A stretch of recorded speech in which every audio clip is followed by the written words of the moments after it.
আমাকে আক্রমণ করার আগে তোমার স্মরণে রাখা উচিত ছিল যে কাল আমার দাস। এবার বলো, আমার থেকে কে রক্ষা করবে তোমাকে? তোমার ধর্ম, তোমার সত্য, তোমার রাম? মিত্র, তোমাকে বাঁচাতে কেউ আসবে না। সংকটে পড়লে কেবল শক্তির দ্বারাই বাঁচা সম্ভব। আর রাবণের সঙ্গে যুদ্ধ করার মতো শক্তি নেই তোমার দেহে। নিজের প্রাণ ত্যাগ করার জন্য প্রস্তুত হও বানর।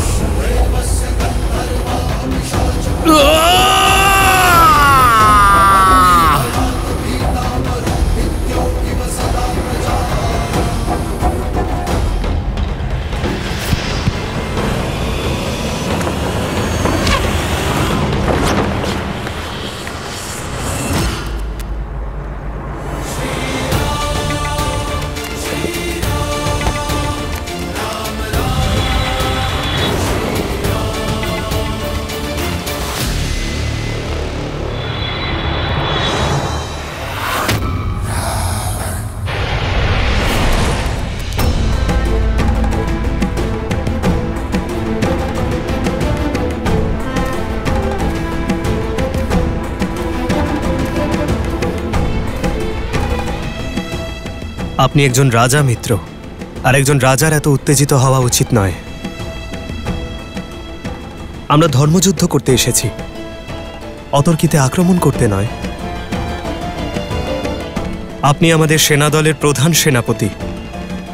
এভাবে উত্তেজিত হওয়ার কারণে যদি আপনার কিছু হয়ে যেত, তাহলে বানর সৈন্যদের কি উত্তর দিতাম আমি? দেবী রোমাকেই বা কি উত্তর দিতাম?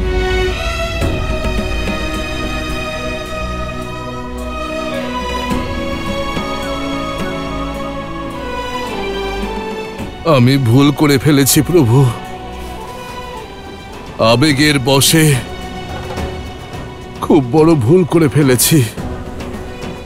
আপনি যে সৈন্যদল নিয়ে এত দূর এলেন, আমি সেই সৈন্যদলকে ছেড়ে রাবণের সঙ্গে একা যুদ্ধ করতে চলে গেলাম। ক্ষমা করে দিন। উঠুন মিত্র।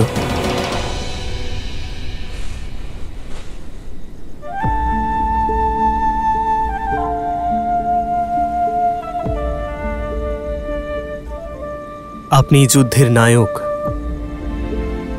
এই মহাসৈন্য দলের রাজা। আর একজন নায়কের কর্তব্য হল সকলকে একসঙ্গে নিয়ে চলা। নিজের নিয়ম পালন করুন, কেবল এই মুহূর্তের জন্য নয়, ভবিষ্যতের কথাও ভাবুন। আবেগের বশবর্তী হয়ে নিজের বোধ বুদ্ধি হারিয়ে ফেলেছিলাম। রাবণের ওপর অতর্কিতে আক্রমণ করার দুঃসাহস দেখানো ভুল ছিল, কিন্তু নিজের ভুলকে সংশোধন করার প্রয়াস প্রশংসনীয়। নিজের সাহসের পরিচয় তো আপনি দিয়েছেন, এবার আপনার সামর্থ্যের পরিচয় দিন। আমরা শত্রুর সম্মুখে দাঁড়িয়ে আছি, আপনার বানর সৈন্যদলকে পথ দেখান, ওদের জন্য উদাহরণ স্বরূপ হন, আর এই যুদ্ধে আমার সহায়ক হন। এত বড় ভুল ক্ষমা করে দিয়ে আমাকে আপনি এত বড় দায়িত্ব অর্পণ করছেন। আপনার ভক্তকে পুনরায় তার মাথা তোলার সুযোগ দিচ্ছেন। আপনি ধন্য প্রভু, আপনি ধন্য।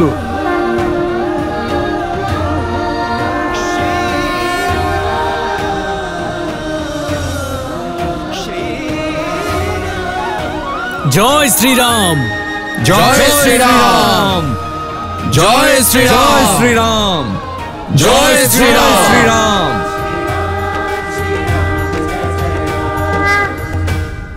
মুকুট সর্বদা রাজার মস্তকে শোভা পায়। সুখ, মহারাজ, কিষ্কিন্ধার রাজাকে তার মুকুট দিয়ে এসো। কোনো সংবাদ মহারাজ? প্রহারের পরে না থাকে সন্ধি, না সংবাদ। কি? হ্যাঁ, ওনার নাম হলো সুগ্রীব, দশাননের মতোই শক্তিশালী। সমস্ত লঙ্কাবাসী চিন্তিত। এখন সময় দুশ্চিন্তা করার নয়, বরং ভেবে দেখার। ভেবে দেখো, যে সেনাবাহিনীর একজন বানর লঙ্কেশের মস্তকে প্রহার করতে পারে, তাহলে যখন সেই সেনাদের নায়ক স্বয়ং রাবণের সামনে এসে দাঁড়াবেন, তখন উনি কি করবেন, কি হবে তখন? কাল প্রাতঃকালে দশানন বিশেষ সভা ডেকেছেন। আমি সভাতে গিয়ে সব সংবাদ নিয়ে আসব। কিন্তু সীতা, রাম কি করবেন যে লঙ্কাকে, লঙ্কেশকে আজ পর্যন্ত কেউ জয় করতে পারেনি? উনি কি করে পারবেন? যিনি সাগরকে স্বয়ং পথ দেখাতে বাধ্য করেছেন, যিনি বানরদের যোদ্ধা বানিয়ে দিয়েছেন, তার কাছে কিছুই অসম্ভব নয় ত্রিজটা। আর এবার উনি এমন কিছু করবেন যা এর আগে কেউ কখনো ভাবেনি। প্রভু, আপনার পরিকল্পনা অতি উত্তম। আপনার সঙ্গ এবং লঙ্কার অভ্যন্তরীণ পরিকাঠামো না জানা থাকলে এই পরিকল্পনা কখনোই সফল হতো না। এবার সকলে মন দিয়ে শুনুন। রাবণের মনে হয় যে লঙ্কার চারিদিক সমুদ্রে পরিবেষ্টিত থাকা ওর সবথেকে বড় শক্তি, আর আমরা ওর এই শক্তিকেই ওর দুর্বলতায় পরিবর্তন করব। লঙ্কায় প্রবেশ করার 4টি মুখ্য দ্বার আছে: পূর্ব দ্বার, পশ্চিম দ্বার, উত্তর দ্বার আর দক্ষিণ দ্বার। আমরা লঙ্কায় পৌঁছানো সকল খাদ্য এবং যুদ্ধের সামগ্রী যাবার পথ বন্ধ করে দেব। লঙ্কা সম্পূর্ণভাবে ঘিরে ফেলব। না বাইরে থেকে কেউ যেতে পারবে, আর না ভেতর থেকে কেউ বাইরে বেরোতে পারবে। এতে আমাদের 2টি লাভ হবে। প্রথমত, লঙ্কা দিনের পর দিন দুর্বল হবে, আর দ্বিতীয়ত, লঙ্কার সৈন্যদের মনোবল ভেঙে পড়বে। প্রভু, কোন সেনাপতি কোন দ্বারে থাকবে? প্রথমে বানর সৈন্যদের লঙ্কা ঘিরতে দিন, তারপর আমরা সিদ্ধান্ত নেব যে কোন সেনাপতি কোন দ্বার সামলাবেন। সর্বপ্রথম দক্ষিণ দ্বার ঘেরাও করা হবে, কারণ সেটি সবথেকে কম সুরক্ষিত। তারপর একদল সৈন্য পশ্চিম দ্বারে যাবে, আর সময় নষ্ট না করে একদল সৈন্য পূর্ব দ্বারে যাবে। উত্তর দ্বারের পরিস্থিতি সবথেকে বেশি গুরুত্বপূর্ণ আর সবথেকে বেশি সংবেদনশীল।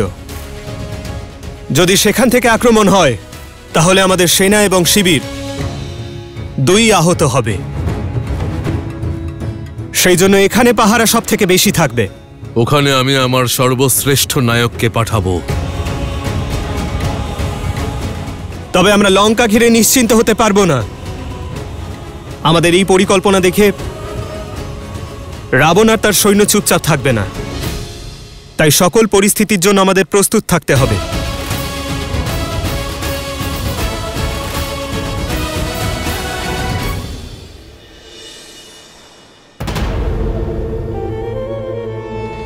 মহারাজ, 16 কোটি বানর রাজ্যকে চারিদিক থেকে ঘিরে ফেলেছে।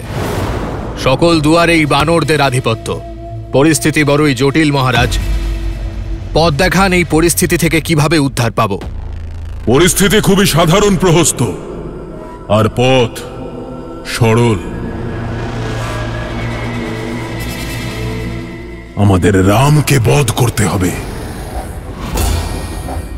এই সংসারের সম্মুখে দৃষ্টান্ত স্থাপন করতে হবে রাবণের শক্তির। ওর সেনাদের সংহার এমন ভয়ঙ্কর হওয়া প্রয়োজন যাতে এই সমগ্র সংসার রাক্ষসদের নামে থরথর করে কাঁপে। আগত যুগ যুগান্তর ধরেও যেন লঙ্কার উপর আক্রমণ করার সাহস কেউ না দেখায়। প্রমাণ করে দিতে হবে যে মহাদেবের এই ভক্ত লঙ্কেশ দশানন রাবণের সম্মুখে কেউ টিকতে পারবে না, তা সে নর হোক বা স্বয়ং নারায়ণ।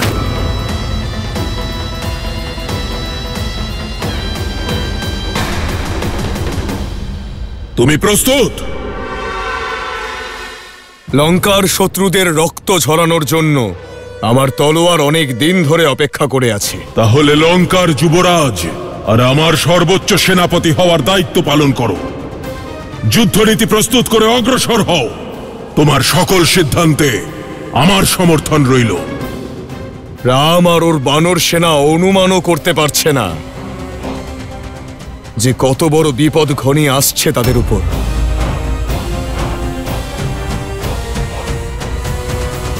এখন আর অপেক্ষা কিসের দাদা? চলো এই লঙ্কায় আক্রমণ করি আমরা। ভ্রাতা লক্ষণ ঠিকই বলেছেন প্রভু। শত্রুদের প্রস্তুত হবার সুযোগ কেন দেব? শীঘ্রই আমাদের বিজয় পতাকা উত্তোলন করা উচিত। কারণ এটি ধর্মযুদ্ধ হনুমান, আর ধর্ম সকলকেই সুযোগ দেয়, রাবণকেও। আর এই সুযোগ হবে অন্তিম। কিন্তু কেন দাদা? কারণ এতে কেবল রাবণ এবং তার সৈন্যদলেরই ক্ষতি হবে না, সৈন্যদলের পরিবার এবং তাদের ভবিষ্যৎ ক্ষতিগ্রস্ত হবে। তাই শ্রেষ্ঠ যুদ্ধ হল যুদ্ধ না হওয়া, আর সব থেকে ভালো যুদ্ধনীতি যুদ্ধ প্রত্যাহার করা। তাই শান্তি প্রস্তাব পাঠানোর ব্যবস্থা করা হোক। রাবণকে এই অন্তিম সুযোগ দেওয়া আবশ্যক। প্রভু, কিন্তু এই শান্তি প্রস্তাব নিয়ে কে যাবে? জাম্ববান, আপনি সব থেকে বেশি অভিজ্ঞ এবং জ্ঞানী। আপনিই বলুন কাকে পাঠানো উচিত হবে?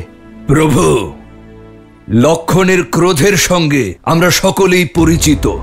সেখানে রাক্ষসেরা যদি কিছু করে বসে আর লক্ষণ নিজের ধৈর্য হারিয়ে ফেলে, তখন আপনার পরিকল্পনা অসফল হয়ে যাবে। আর হনুমান তো আগেই লঙ্কার ভক্ষক এবং লঙ্কেশের শত্রু হয়ে গেছে। তাকে পাঠানো অবসর নয়, যুদ্ধের সংবাদ দেওয়া হবে। আর মহারাজ সুগ্রীব কাল যা করেছেন, তারপরে রাবণ আর তার মধ্যে কোনো বাক্যালাপ হতেই পারে না। নল আর নীল সেতু নির্মাণে সক্ষম হলেও তারা বাক্যালাপে ততটা প্রখর নয়। আমাদের এমন কাউকে দরকার যে ন্যায়প্রিয় এবং শান্তিপ্রিয়, যে শক্তিমানও এবং বুদ্ধিমানও, যে বাকচাতুর্য এবং বাহুবলে নিপুণ, যে আচরণে সংযমী এবং একজন রাজার সঙ্গে কথা বলার যোগ্য পদে রয়েছে, যে আগামীর রাজা।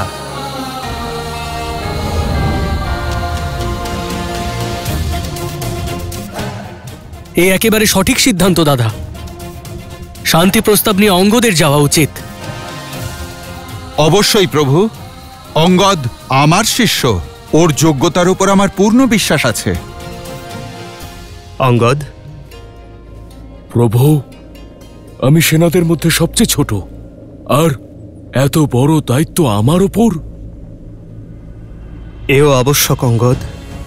শত্রুর জানা উচিত যে এই সৈন্যদলের সব থেকে ছোট সদস্য বুদ্ধি, শক্তি এবং নীতিতে কত প্রবল।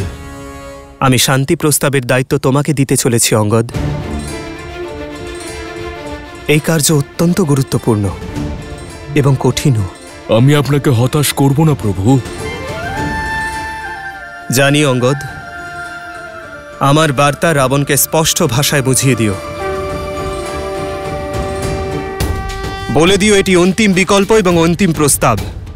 যদি এখনো সে জেদে অটল থাকে, আমার সীতাকে ফিরিয়ে না দেয়, তাহলে যুদ্ধই অন্তিম বিকল্প হবে, আর রাবণের অধর্মের লঙ্কার বিনাশ হবে।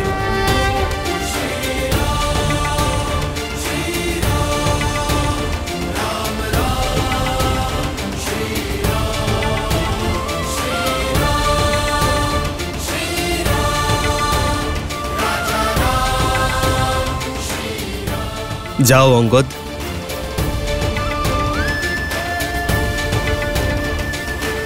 জয় শ্রীরাম, জয় শ্রীরাম।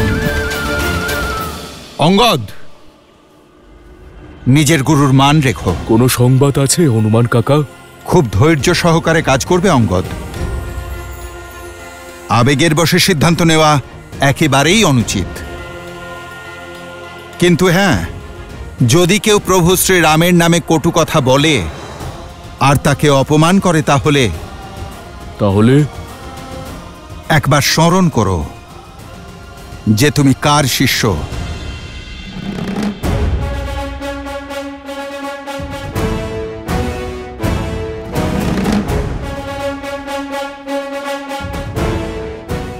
শুনেছি শ্রীরাম শান্তি প্রস্তাবের জন্য একজন বানর দূত পাঠিয়েছেন। বিনা অনুমতিতে লঙ্কেশের সভায় অনুপ্রবেশকারী কে তুমি? আমি শ্রীরামের দূত। শ্রীরামের বার্তা নিয়ে এসেছি রাবণের জন্য।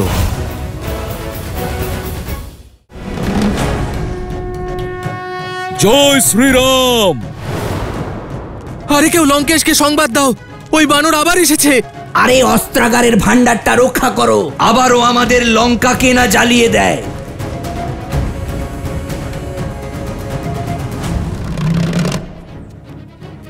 যোদ্ধা নই, দূত এসেছে শ্রীরামের বার্তা নিয়ে। লঙ্কেশের কাছে পৌঁছানোর পথ বলবে না নিজেই তৈরি করে নেব?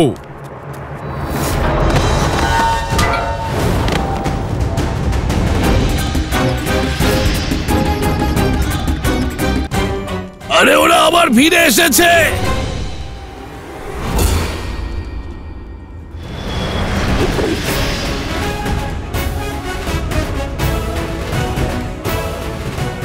রাবণ সোজা গিয়ে ডান দিকে যেতেই সভাগৃহ।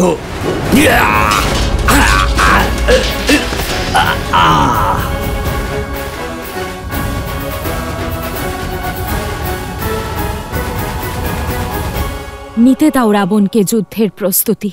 জয় শুধুমাত্র ধর্ম আর ন্যায়েরই হবে, আমার শ্রীরামের হবে ত্রিজটা। শুনেছি শ্রীরাম শান্তি প্রস্তাবের জন্য একজন বানর দূত পাঠিয়েছেন। কেন? যুদ্ধের আগে উনি কেন পাঠালেন দূত? এটাই তো পার্থক্য ত্রিজটা, আমার শ্রীরাম আর রাবণের মধ্যে। শ্রীরাম নিজের শত্রুকেও অন্তিমবার সুযোগ দেন ত্রিজটা।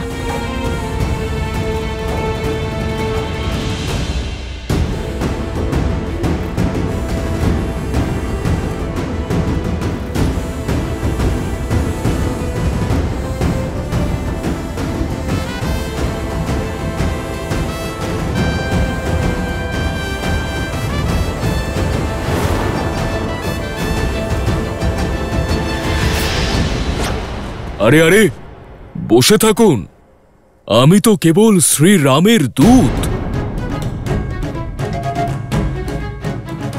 এখানে যখন শ্রীরাম আসবেন ওনার সম্মানার্থে তখন দাঁড়াতে পারেন। বিনা অনুমতিতে লঙ্কেশের সভায় অনুপ্রবেশকারী কে তুমি? মনে হয় আপনার শ্রবণ শক্তি কমে এসেছে। আমি শ্রীরামের দূত, আর আমার কোথাও যাওয়ার জন্য শুধুমাত্র শ্রীরামের অনুমতির প্রয়োজন, অন্য কারণ নয়। আমি শ্রীরামের বার্তা নিয়ে এসেছি রাবণের জন্য। জানি আমি কি সংবাদ পাঠিয়েছে ওই বনবাসী।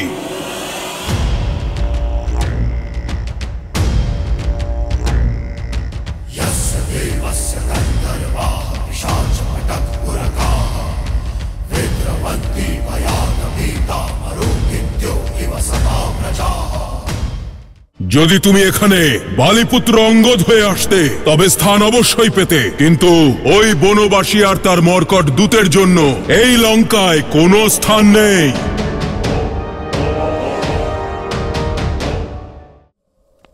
শান্তি প্রস্তাব পাঠিয়েছে। আরো একবার সন্ধির প্রস্তাব দিয়েছে। এক কাপুরুষের কাছে এটাই আশা করেছিলাম।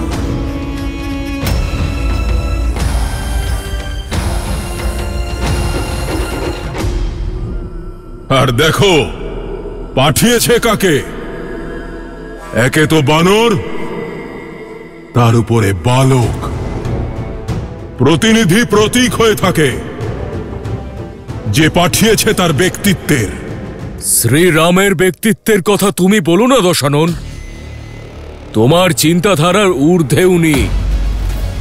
আর তুমি যদি ওনার প্রতিনিধির কথা বলো, তবে শ্রীরাম আমাকে এখানে পাঠিয়ে বুঝিয়ে দিয়েছেন যে ওনার সেনার সবচেয়ে কনিষ্ঠ বালকও ওনার কাজ সম্পন্ন করার জন্য সক্ষম। আর তুমি যদি বানর হওয়ার কথা বলো, তাহলে এই বানর সেই মহারাজ বালির পুত্র, যিনি 6 মাস ধরে তোমার উপযুক্ত সৎকার করেছিলেন।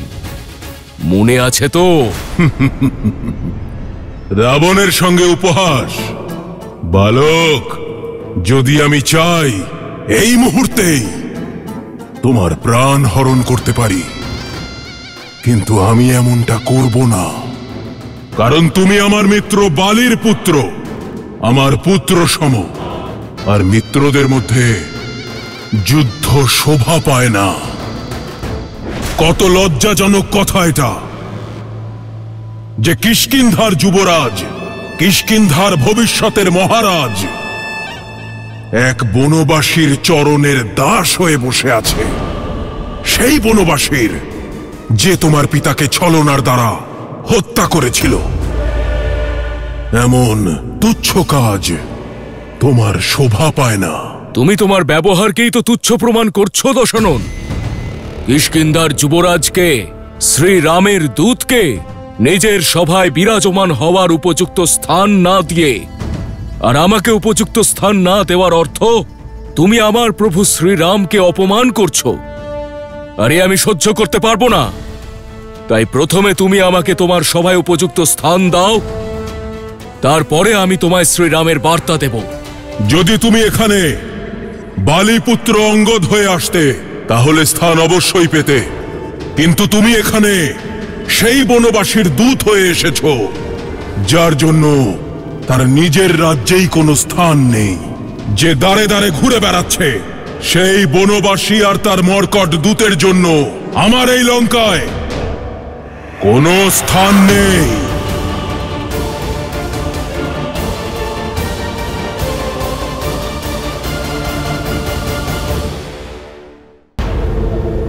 ওই বনবাসী আর ওর মর্কট দূতের জন্য আমার এই লঙ্কায় কোনো স্থান নেই।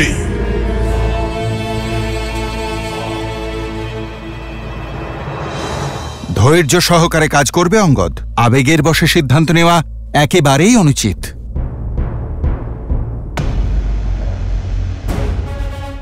কিন্তু আমার জন্য আমার কাজ অত্যন্ত আবশ্যক।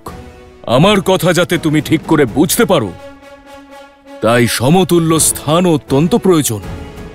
তাই আমি আমার স্থান নিজেই বানাবো। আর প্রভু শ্রীরামের ভক্তিতে এতটাই শক্তি আছে যে আমার স্থান তোমার থেকে অত্যন্ত উঁচুতে হবে।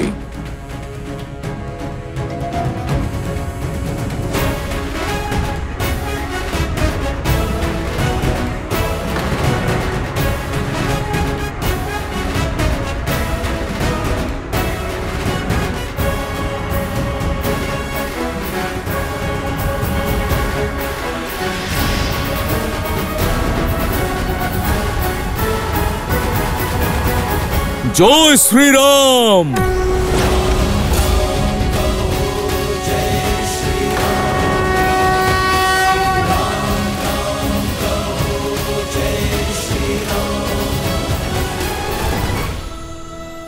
ভালো মায়া দেখিয়েছ তুমি। লঙ্কার পথে ঘাটে অনেকবার এমন খেলা দেখেছি আমি। কি ভেবেছে তোমাদের রাম?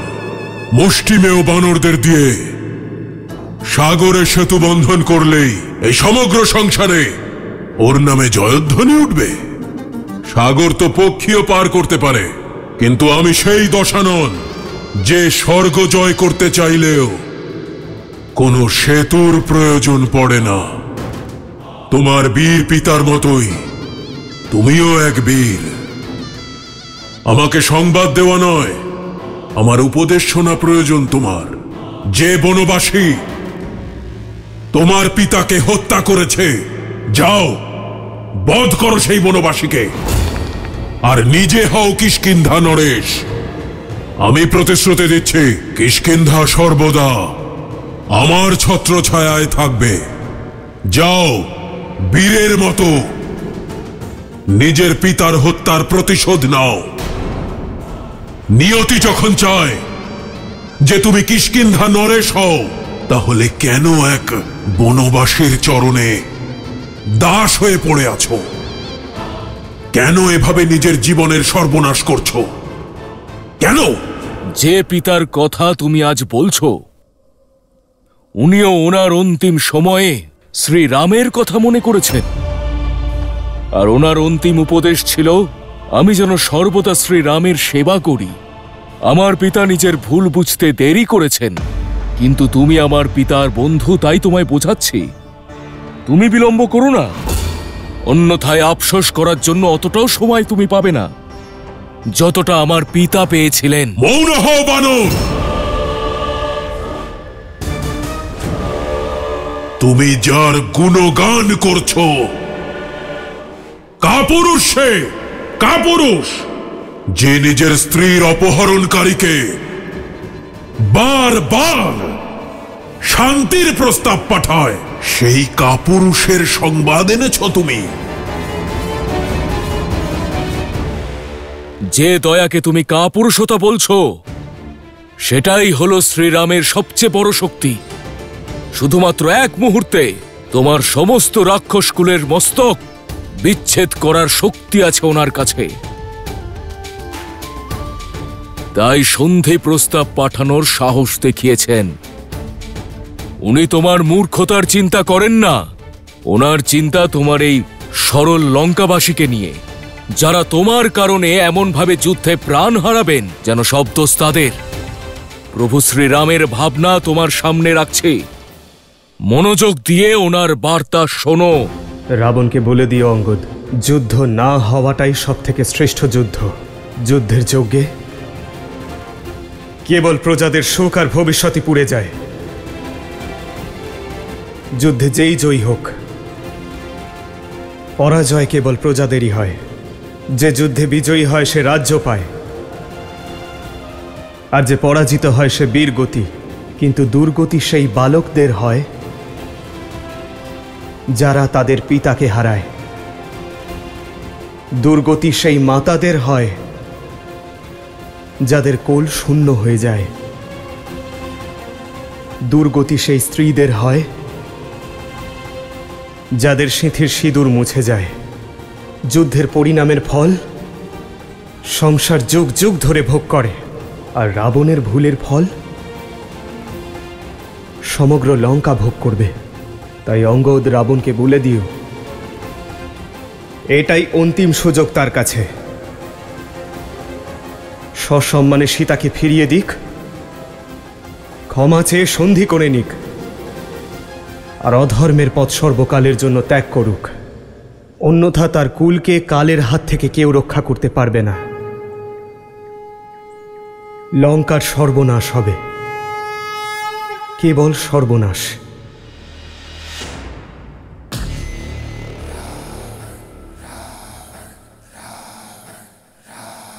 তুমি আমার চোখ খুলে দিলে অঙ্গদ। এটা কি সত্য? যদি আমি সীতাকে ফিরিয়ে দিই, তাহলে রাম আমাকে ক্ষমা করে আমার মিত্র হয়ে যাবে?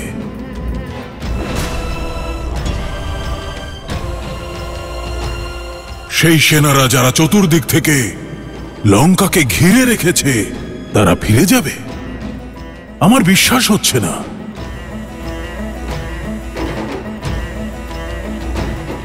যার নাম সম্পূর্ণ সংসার জপে, যার আরাধনা 3 লোকে করে থাকেন, তাকে সন্দেহ করা মূর্খতার পরিচয়। মূর্খতা? মূর্খতা কি সেটা আমি বলছি। মূর্খতা হলো এটা ভাবা যে রাবণ সেই রামের কাছে ক্ষমা চাইবে যে রাবণের বোনের নাক কেটেছে। মূর্খতা হলো এটা ভাবা যে রাবণ সেই হনুমানের সঙ্গে মিত্রতা করবে যে আমার অক্ষয় কুমারকে হত্যা করেছে। মূর্খতা হলো এটা ভাবা যে এক বহিষ্কৃত বালক কিছু বানরের সাহায্য নিয়ে সেই রাবণকে সংহার করবে যে সহস্র বৎসর ধরে সহস্র বীরকে সংহার করেছে। মূর্খতা হলো এটা যে 10টি লোকের অধীশ্বরের সামনে এক বনবাসী 3টি লোকের রাজা হওয়ার দম্ভ দেখাচ্ছে।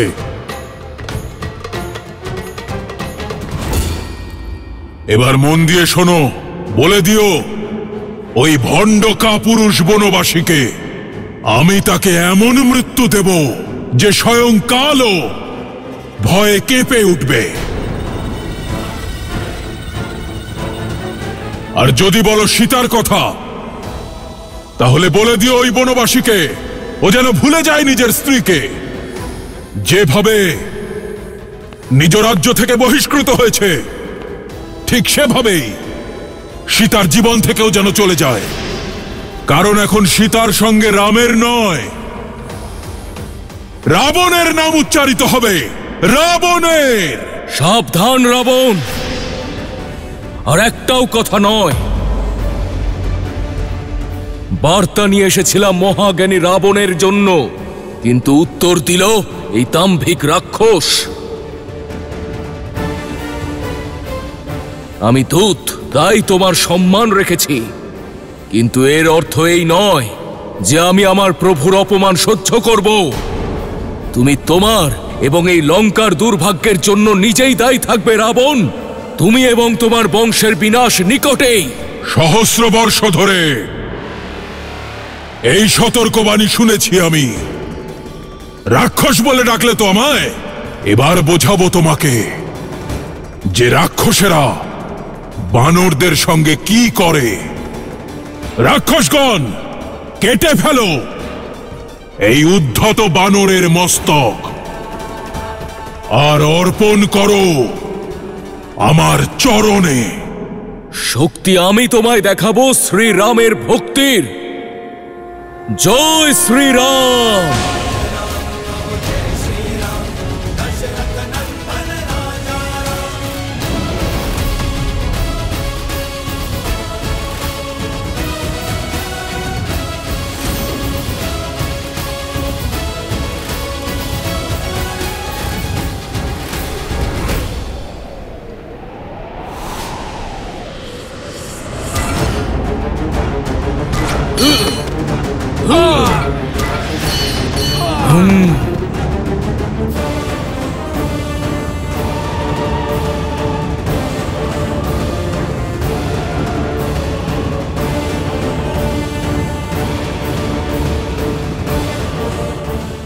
আমি বালিপুত্র অঙ্গদ, কিষ্কিন্ধার যুবরাজ, প্রভু শ্রীরামের দূত, এখানে উপস্থিত সকল বীরকে আহ্বান জানাচ্ছি, যদি তোমাদের মধ্যে কেউ আমার এই পা এখান থেকে নড়াতে পারো, তবে আমি প্রভু শ্রীরামের দিব্যি করে বলছি সমগ্র বানর সেনা যুদ্ধ না করে ফিরে যাবে।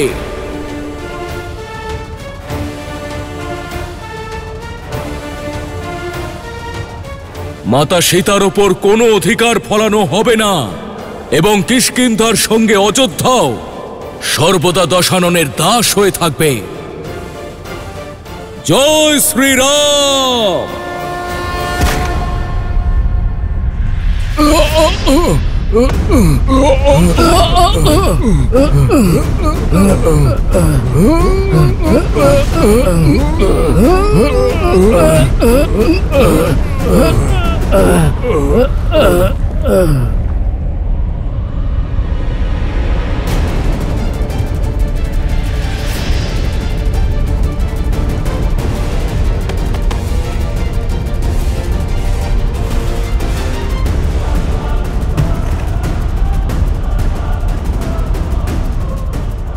এ কেমন ভূমিকম্প?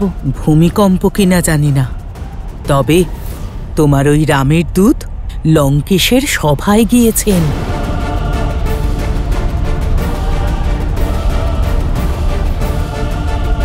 প্রভু, এই কম্পন কিসের?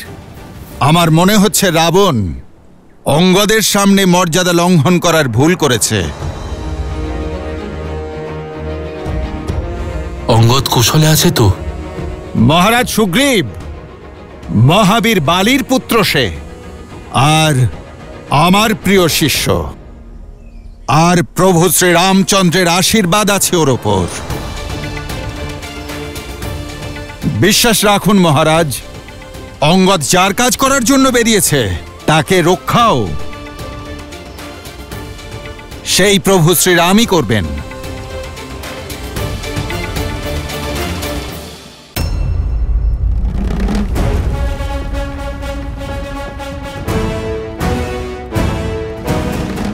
এমন কোন বীর আছে? এমন কোন বীর আছে?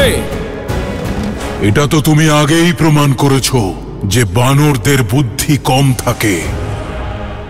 আজ এটাও প্রমাণ হয়ে যাবে যে বালির শৌর্য তোমার মধ্যে নেই।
ব্যাস, এরাই হলো তোমার বীর দশানন।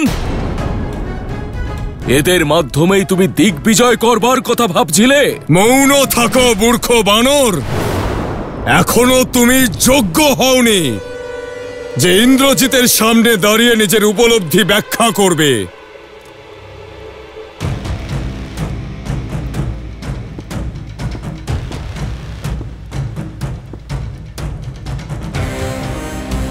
অনেক ঔদ্ধত্য দেখিয়েছ তুমি। এবার প্রথমে তোমাকে স্থানচ্যুত করব, আর তারপর আমার এই হাত দিয়ে শিরচ্ছেদ করব তোমার। যেই স্থানে তুমি তোমার এই পা রেখেছ সেই স্থানেই তোমার মৃত্যু ঘটবে।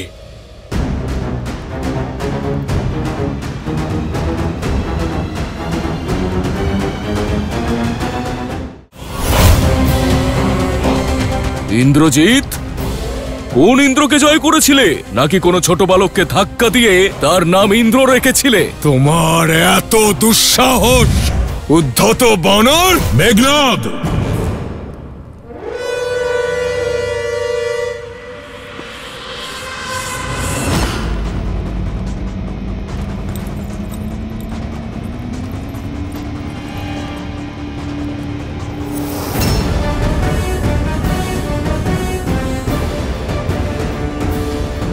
इंद्रजीत आदिक बलवाना, हर्षि उठे जहाँ तह भटनाना। छपटहि करि बल विपुलो पाई, बदन टरई बैठहि सिरुनाई। सुनहु सुबट सब कहतस सीसा, पद कहि धरनि पछारहु कीसा। भूमि न छाड़त कपि चरत, देखत रिपु मद भात।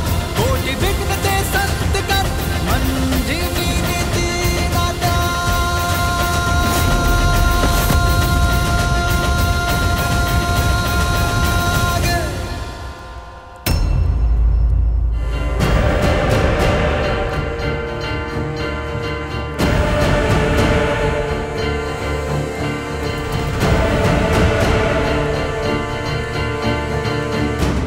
ইন্দ্রজিৎ, কোন ইন্দ্রকে জয় করেছিলে? নাকি কোনো বালককে ধাক্কা দিয়ে তার নাম ইন্দ্র রেখে দিয়েছিলে? তোমার এত দুঃসাহস, উদ্ধত বানর! মেঘনাদ,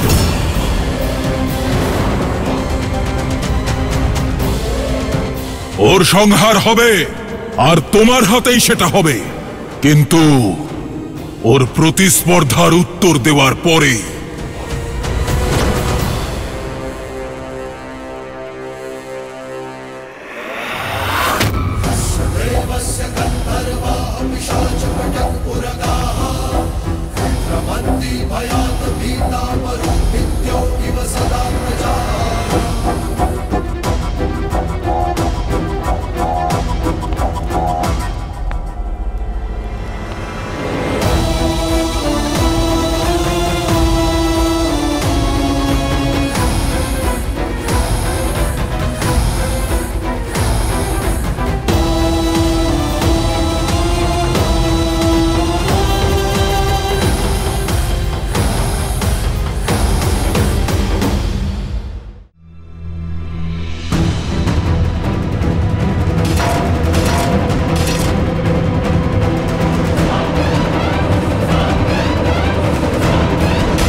আরে আরে, এ কি করছো দশানন?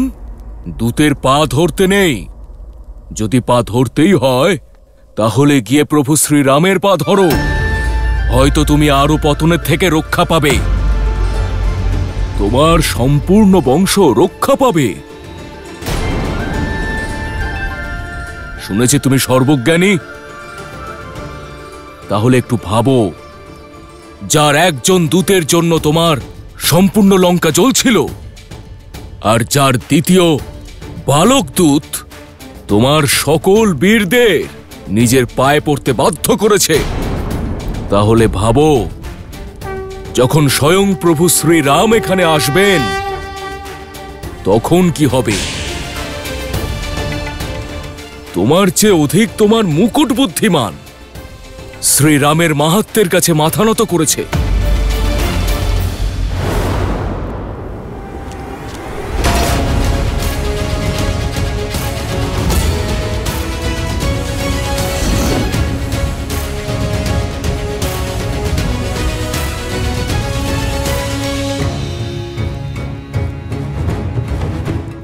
যে শ্রীরামের পথ বেছে নিয়েছেন তাকে ওনার কাছে যাওয়া থেকে কেউ আটকাতে পারে না।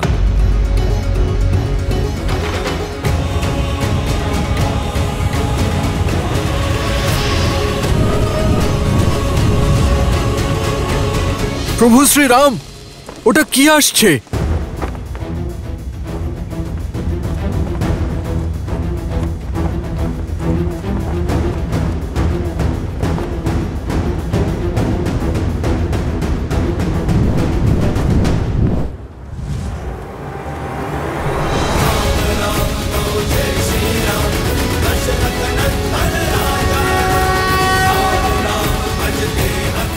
প্রভু,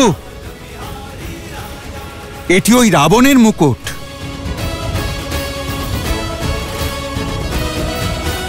রাবণের মুকুট?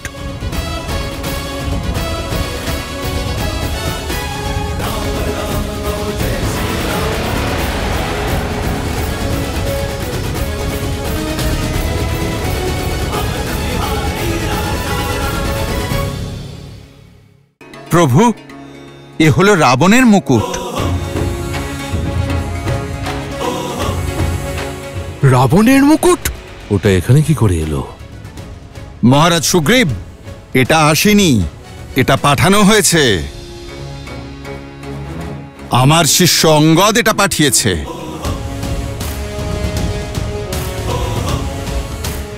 কিন্তু রাবণের মুকুট এখানে পাঠানোর তাৎপর্য কি?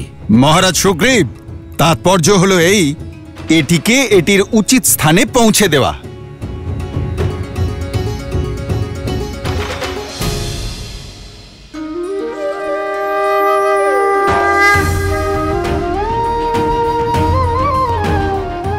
প্রভু, আমি অঙ্গদকে বলেছিলাম কিছু ভালো মন্দ হলে অঙ্গদ যেন মনে রাখে যে ও কার শিষ্য। প্রভু, এই মুকুট এখন আপনার চরণে এসেছে।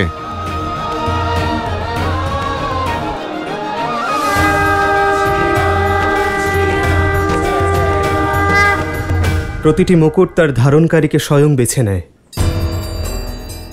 আর আজ এই মুকুটে তার ধারণকারীকে চয়ন করে ফেলেছে।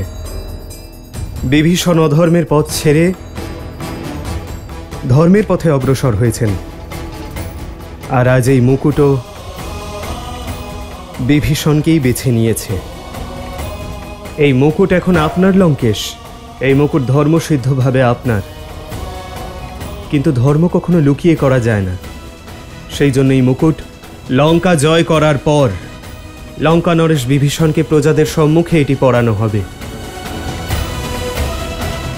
যাতে প্রজারা মনে রাখেন যে লঙ্কার ওপর ধর্মের শাসন চলবে। জয় শ্রীরাম, জয় শ্রীরাম, জয় শ্রীরাম, জয় শ্রীরাম, জয় শ্রীরাম। মেরে ফেলো এই বানরকে।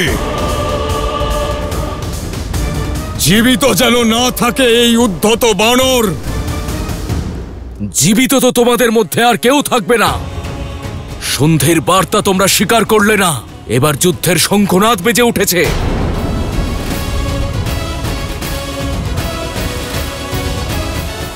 কাল ভোরের সূর্যোদয় রাক্ষস সাম্রাজ্যের বিনাশের আর দশানন রাবণের বিনাশের বার্তা আনবে।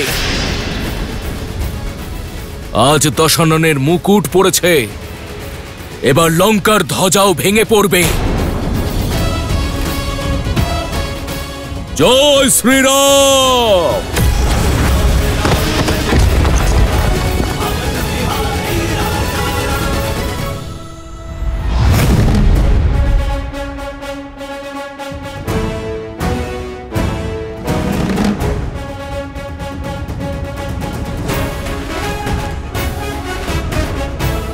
যুবরাজ অঙ্গদের জয়, যুবরাজ অঙ্গদের জয়, যুবরাজ অঙ্গদের জয়, যুবরাজ অঙ্গদের জয়।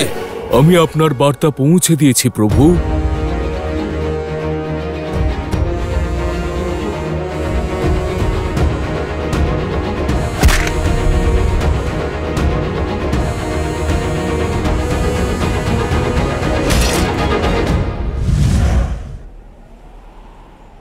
ধৈর্য ধরে রাখার অনেক চেষ্টা করেছি আমি, কিন্তু যখন ওরা আপনাকে অপমান করলো তখন আর নিজেকে আটকাতে পারলাম না। যদি ভুল করে থাকি তবে ক্ষমা করবেন প্রভু।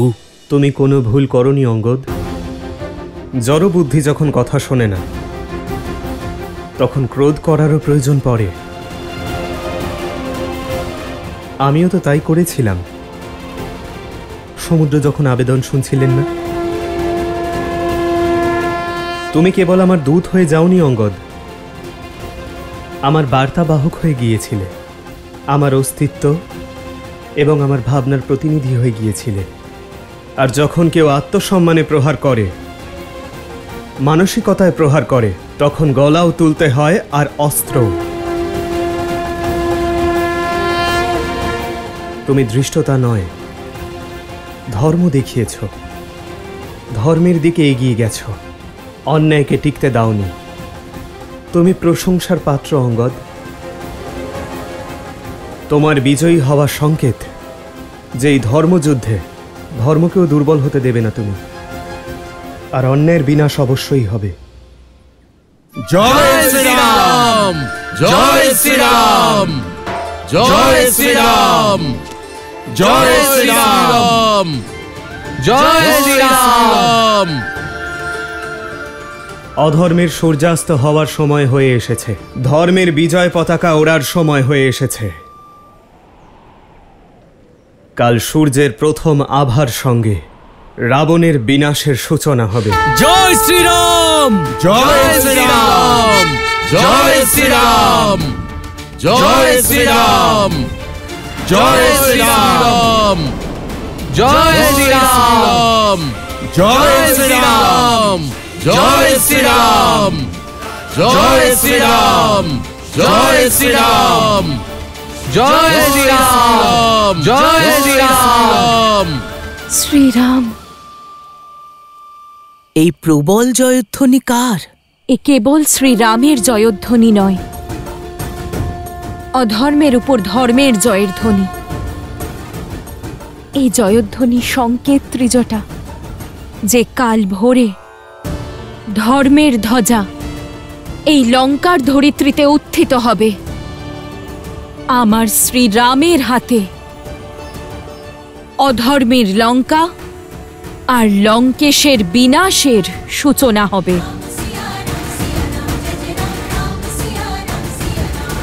জয় শ্রীরাম, জয় শ্রীরাম, জয় শ্রীরাম। অনেক শুনেছি রাম নামের জয়ধ্বনি, এবার শোনাবো রাবণের হুঙ্কার।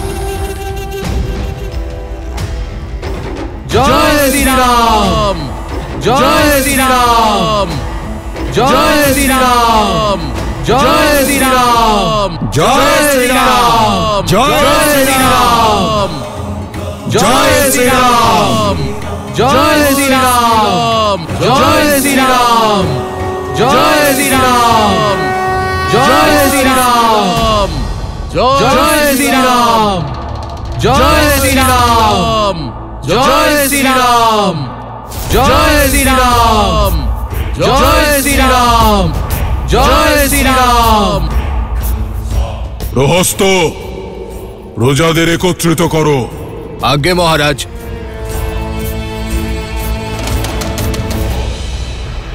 জয় শ্রীরাম, জয় শ্রীরাম, জয় শ্রীরাম। শুনতে পাচ্ছ ত্রিজটা? জয় শ্রীরাম, এই শুধু শ্রীরামের জয়ধ্বনি নয়, জয় শ্রীরাম, লঙ্কার বিনাশের ঘোষণা।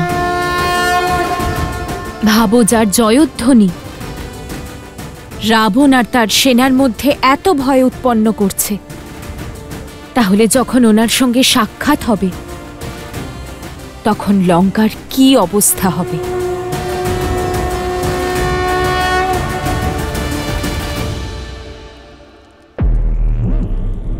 কি বলতে চাইছেন লঙ্কেশ? পরিবেশ ভয়ঙ্কর মনে হচ্ছে। শত্রু দ্বারের বাইরে দাঁড়িয়ে আছে, আর লঙ্কেশের এই সভা।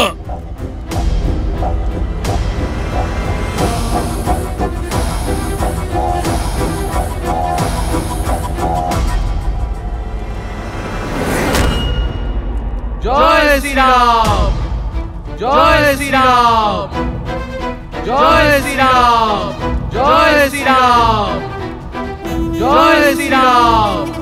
শুনতে পাচ্ছি আমি শত্রুর জয়ধ্বনি, আর দেখতেও পাচ্ছি তোমাদের হৃদয়ের সংকোচ আর চোখে নানা প্রশ্ন। বুঝতে পারি আমি ভবিষ্যতের ভয় লঙ্কার বর্তমানকে দুর্বল করে দিচ্ছে।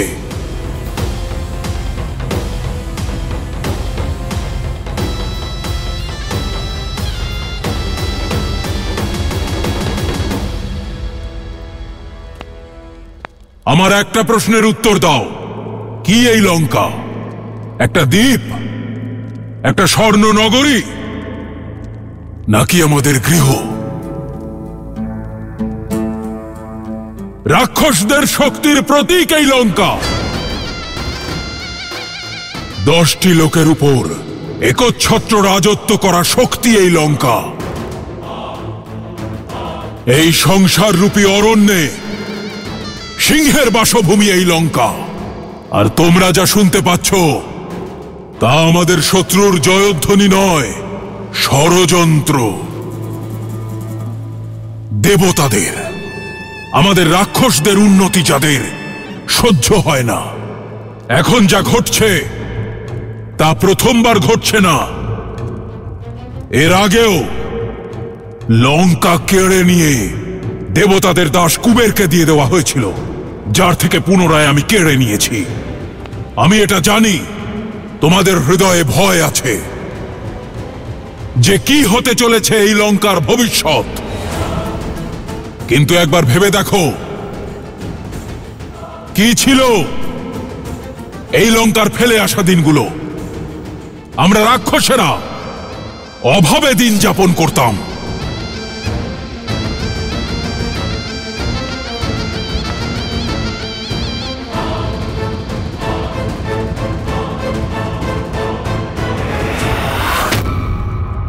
কিভাবে হলাম আমরা সর্বশ্রেষ্ঠ?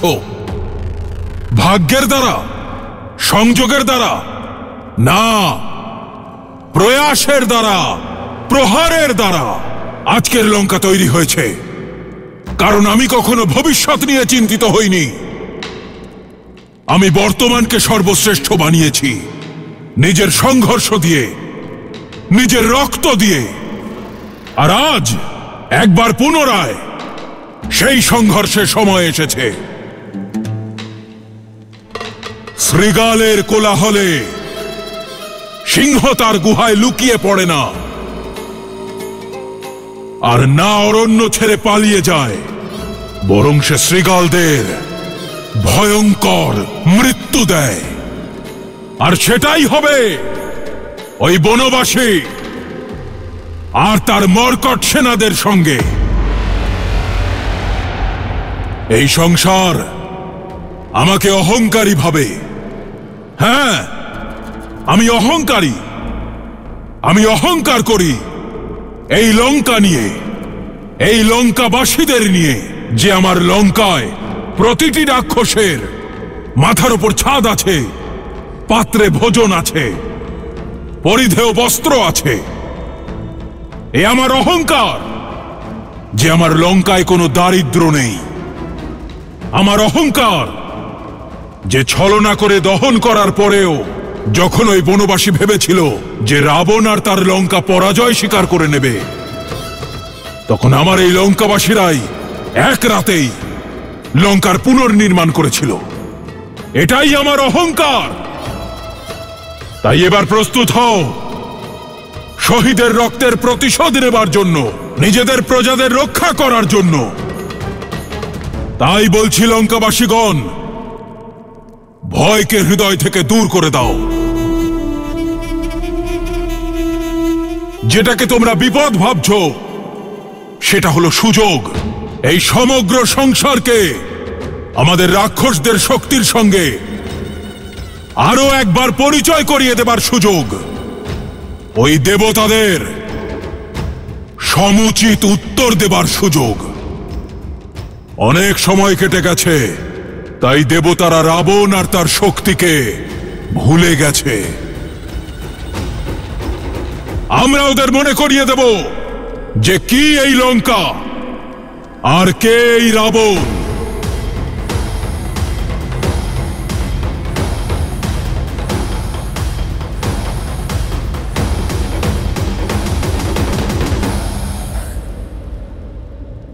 সময় এসে গেছে আরো একবার ওরা স্মরণ করুক যে রাবণ অমর, না দেবতা, না অসুর, না রাক্ষস, না যক্ষ, না গন্ধর্ব, না কিন্নর, না পশু, না পক্ষী, না নাগ, না কীট, না ভূত, না পিশাচ, না বেতাল, কেউ আমাকে মারতে পারবে না। অজেয় আমি।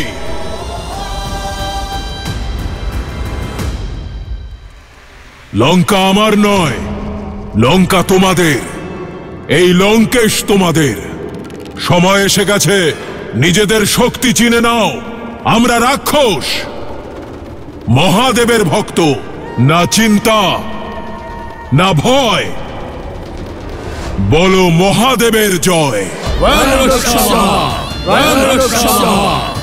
সময় এসে গেছে তোমাদের এই নগরীকে শত্রুর রক্ত দিয়ে ধুইয়ে দেওয়ার। মহাদেবের নাম নিয়ে মৃত্যুর মহাতাণ্ডব শুরু করো। ওরা ভেবেছে যে লঙ্কা শুধু একটা দ্বীপ, কিন্তু আমাদের লঙ্কা একটা অস্ত্র, আর অস্ত্র দিয়ে প্রহার করা হয়। তাতে অস্ত্রের কোনো ক্ষতি হয় না। দেখিয়ে দেব ওদের যে কে সর্বশক্তিশালী। জয় শ্রীরাম, জয় শ্রীরাম, জয় শ্রীরাম, জয় শ্রীরাম, জয় শ্রীরাম। এবারের উত্তর আমি নই, তোমরা দেবে। রাক্ষসদের প্রতিটি রোমকূপ দেবে।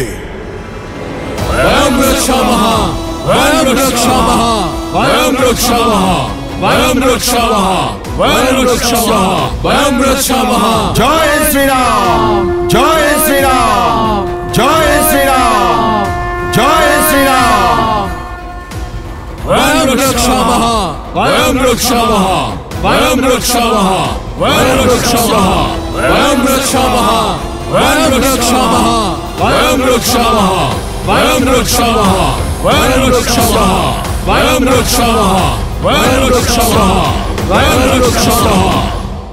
বানর বীরগণ শত্রু সুসজ্জিত এবং শক্তিশালীও, কিন্তু তাদের শক্তি প্রদর্শন দেখে নিজেদের শক্তির প্রতি সন্দেহ প্রকাশ করব না। আর আমাদের কাছে যা অস্ত্র আছে তার প্রতিকার রাক্ষসদের কাছে কেন, স্বয়ং ত্রিদেবের কাছেও নেই।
জয় লঙ্কেশ, জয় লঙ্কেশ, জয় লঙ্কেশ, জয় লঙ্কেশ, জয় লঙ্কেশ, জয় লঙ্কেশ, জয় লঙ্কেশ, জয় লঙ্কেশ। মহারাজ রাবণ শ্রীরামের জয়ধ্বনির উত্তর দিয়েছেন। মনে হচ্ছে যে লঙ্কেশ অস্ত্র তুলে নিয়েছেন, রাতকে দিনে বদলে দিয়েছেন। শক্তির প্রদর্শন সে করে যার নিজের শক্তির উপর সন্দেহ থাকে আর পরাজয়ের ভয়। আমি স্পষ্ট দেখতে পাচ্ছি ত্রিজটা, রাবণের এই হুঙ্কার ঠিক সেরকম যেরকম প্রদীপ নিভে যাওয়ার আগে সম্পূর্ণ শক্তি দিয়ে জ্বলে ওঠে, কিন্তু শ্রীরাম নামের ঝড়ের সামনে অন্যায়ের প্রদীপ খুব বেশিক্ষণ জ্বলবে না ত্রিজটা। শ্রীরামের সূর্য সম তেজের সম্মুখে লঙ্কার দম্ভ আর পাপ পুড়ে ভস্ম হয়ে যাবে।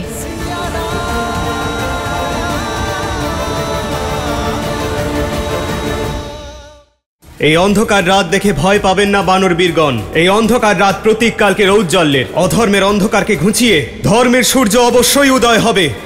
যুদ্ধ নয়, মহাযুদ্ধ হবে কাল।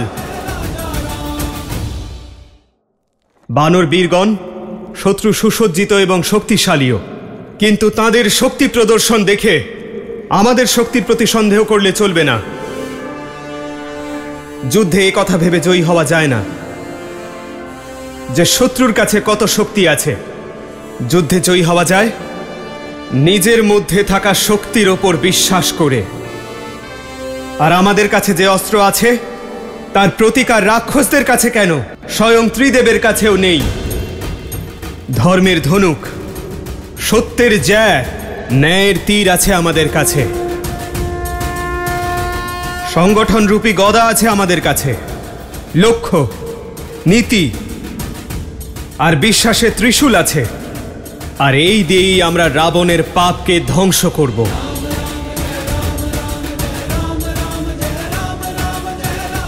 এই অন্ধকার রাত দেখে ভয় পাবেন না বানর বীরেরা। এই অন্ধকার রাত প্রতীককালকের ঔজ্জ্বল্যের। সূর্যের প্রথম কিরণের পূর্বে অন্ধকার সব থেকে বেশি ঘনীভূত হয়।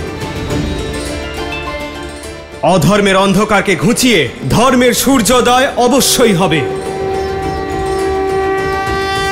আমরা আমাদের সামর্থ্য দিয়ে ধর্ম, নীতি আর সীতাকে পুনরায় ফিরিয়ে নিয়ে আসব।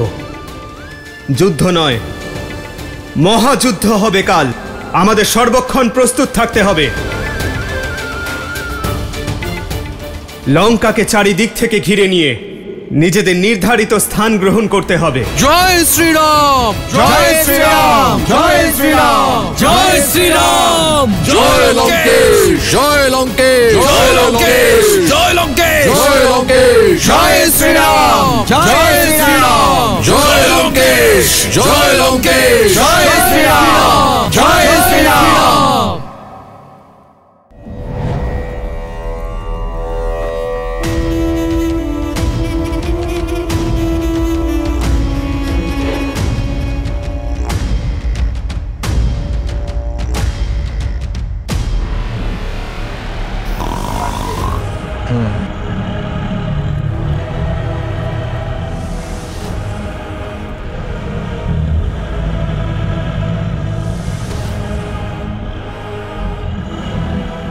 কুম্ভকর্ণের জেগে উঠতে আর কতদিন বাকি?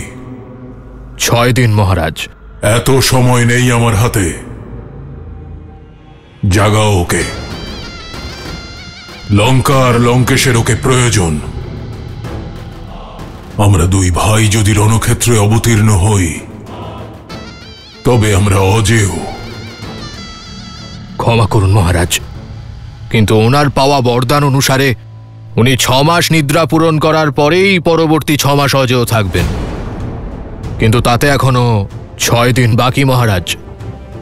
তাই ওনার এখনো 5 দিন নিদ্রায় থাকাই উচিত হবে। আগে জেগে উঠলে অমরত্ব হারিয়ে যাবে। 5 দিন কেন, 5 মুহূর্ত অপেক্ষা করতে পারবো না। শত্রু দুয়ারে উপস্থিত। যুদ্ধের সময় এসে গেছে। ঘুমোতে দাও ওকে। ওই বনবাসী আর ওর মর্কটদের অধ্যায় আমি নিজেই যুদ্ধের প্রথম দিনই সমাপ্ত করে দেব। ক্ষমা করবেন আমায় পিতা, কিন্তু আজ আপনি এটা প্রমাণ করে দিলেন যে আপনার পুত্র আপনার জন্য কতটা গুরুত্বহীন।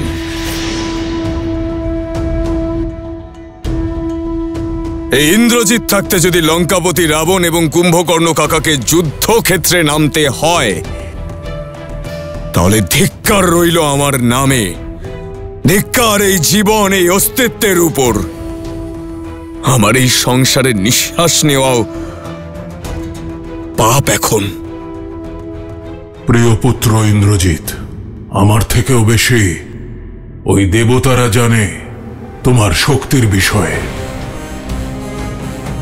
তাহলে আপনি আশীর্বাদ করে আমায় এই যুদ্ধে শঙ্খনাদ করতে দিন পিতা। কালকের সূর্যোদয়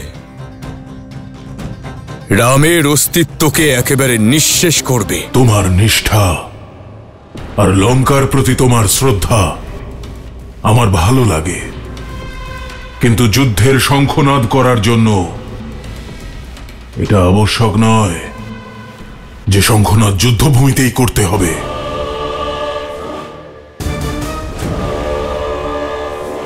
আমার মনে একটা পরিকল্পনা আছে।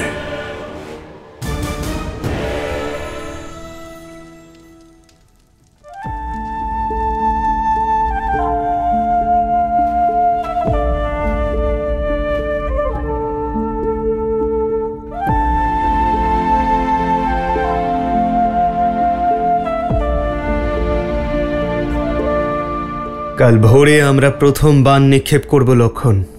দাদা, আমিও তো কবে থেকে এই মুহূর্তের অপেক্ষায় আছি, যাতে বৌঠানকে ওই পঞ্চবটি বনে একা রেখে আসার পাপের প্রায়শ্চিত্ত করতে পারি। এখনো নিজেকে অপরাধী মনে করো লক্ষণ? লক্ষণ, যদি তোমার বিশ্বাস এবং সঙ্গ না থাকতো, তবে দুঃখের এই সমুদ্র থেকে আমি নিস্তার পেতাম না। এ তুমি কি বলছো দাদা? তুমি আমাকে নিজের ছায়া বলে ভেবেছ। তোমার আত্মা আমি দাদা, না চাইলেও আমি তোমার সঙ্গে থাকবো সর্বদা। লক্ষণ, যদি তোমার সঙ্গ না থাকতো, তবে এই যাত্রা কখনোই সম্ভব হতো না। তুমি আমার সঙ্গ কখনো ছিল না ভাই।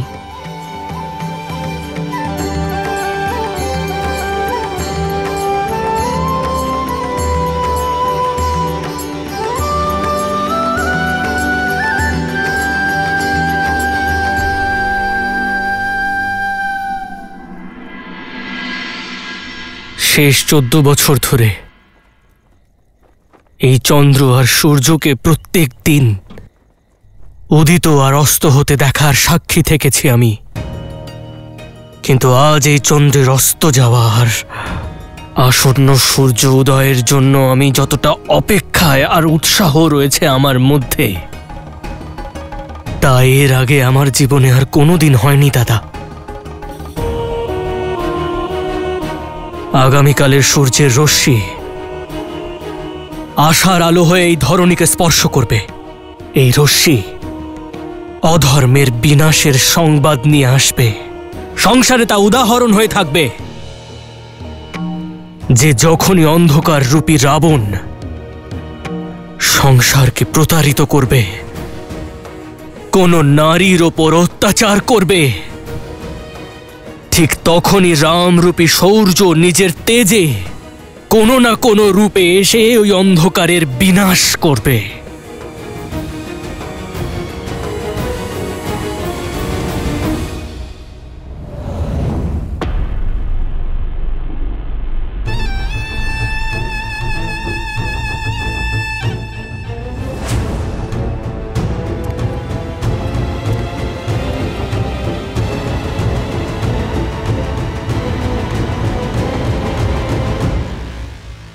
অবশেষে সেই সময় এলো যার অপেক্ষা এতদিন ধরে করছি।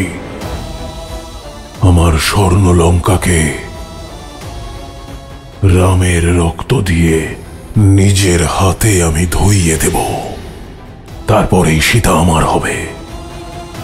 যদি আনন্দে বিঘ্ন ঘটানো তোমার উদ্দেশ্য হয়, তাহলে মৌন থাকো। আমার বোঝানো আর আপনার বোঝার সময় শেষ হয়ে গেছে লঙ্কেশ। তাহলে কেন এসেছো? আপনার কাছে কিছু চাইতে এসেছি। পাটরানীর পদ ছাড়া যা ইচ্ছে চেয়ে নাও, পাটরানী সীতাই হবে। পদের লোভ আমার না আগে ছিল লঙ্কেশ, আর না এখন আছে। আপনার কাছে একটা প্রতিজ্ঞা চাই যে এবার এই যুদ্ধে আমার কোনো পুত্রকে বলি হতে দেবেন না আপনি। চুপ করে আছেন কেন? প্রতিজ্ঞা করুন আপনি। তুমি মায়াসুরের কন্যাই তো, নাকি কোনো মানুষের যাকে উনি পালন করেছেন? তোমার হাবভাব দেখো, একেবারে মানুষদের মতো। কখনো ভেবেছ তুমি রাম আর সীতার সঙ্গে আমার কোনো শত্রুতা ছিল না? ও আমার বোনের নাক কেটেছে, তারই শাস্তি স্বরূপ সীতা এখানে আছে। আর আজ আবার একবার ও লঙ্কার সঙ্গে যুদ্ধের শঙ্খনাদ করেছে। আমি কথা দিচ্ছি তোমায়, ওর রক্তে ভিজিয়ে দেব লঙ্কার ধুলি। তুমি তো লঙ্কার রানী, একবার ভাবো, তোমার পুত্র বা তোমার স্বামীর থেকে অনেক বড় এই লঙ্কা, লঙ্কার থেকে বড় কিচ্ছু নয়। আমার তো মনে হয় এই ভাবনাটা আপনার থাকা উচিত লঙ্কেশ। যদি নিজের জন্য না ভেবে এই লঙ্কার জন্য আপনি ভাবতেন, আপনার প্রজাদের জন্য যদি আপনি ভাবতেন, তাহলে আজ এই মহাযুদ্ধ লঙ্কার দ্বারে এসে উপস্থিত হতো না লঙ্কেশ। স্বার্থপর তো আপনি লঙ্কেশ। একজন পরস্ত্রীকে নিজের করে পাওয়ার জন্য লঙ্কার প্রতিটা ঘরের মহিলাদের বৈধব্য চাইছেন। এখনই এখান থেকে চলে যাও।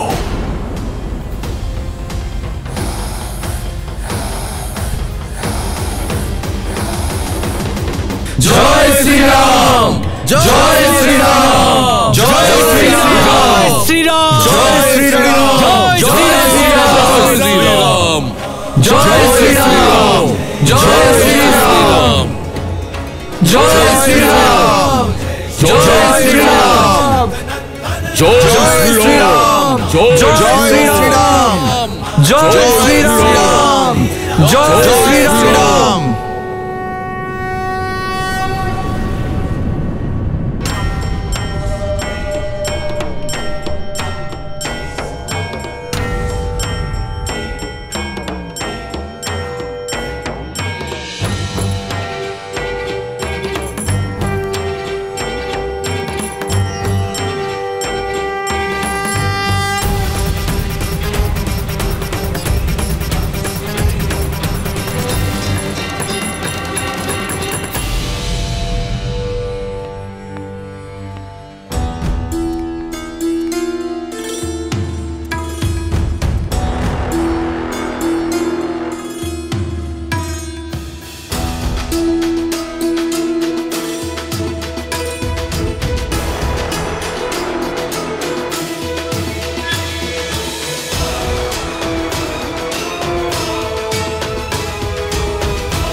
দীর্ঘায়ু ভব, বিজয়ী ভব পুত্র।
বিচিত্র ব্যাপার,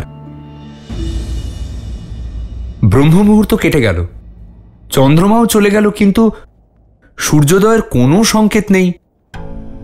এতক্ষণে তো সূর্যোদয় হয়ে যাওয়া উচিত ছিল। এত অন্ধকার, এই রাত কি আদৌ শেষ হবে? পাখিদের কলকাকলি আর বায়ুর গতিবদল এসব তো ভোর হওয়ার সংকেত, কিন্তু সূর্যদেব উদয় হচ্ছেন না কেন?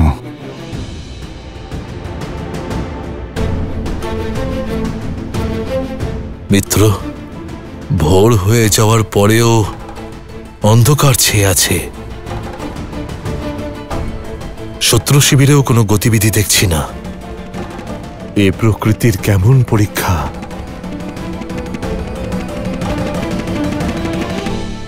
এটা রাত্রি নয়, এ হলো মায়া।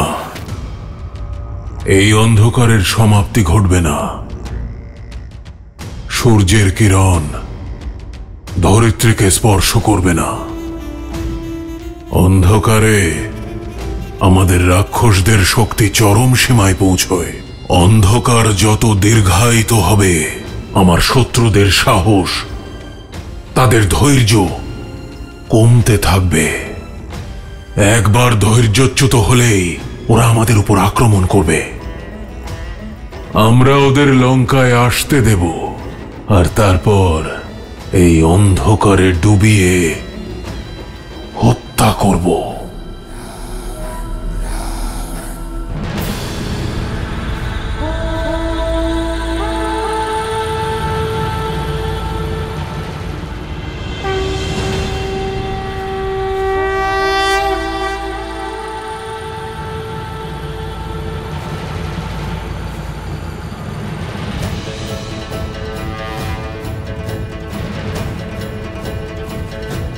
প্রভু একা কেন চলেছেন?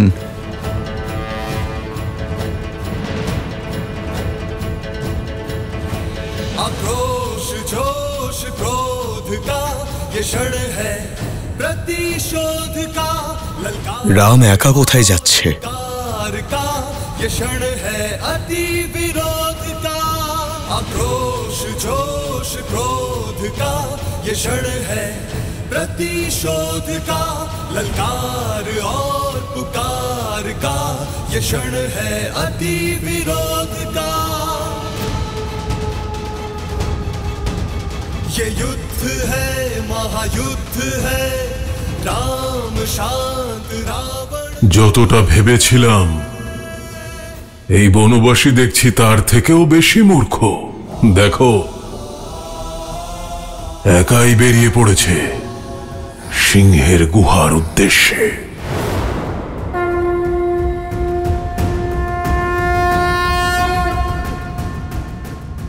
মায়ার এই অন্ধকার দৃঢ়তা এবং সাহস দিয়েই কাটানো যায়।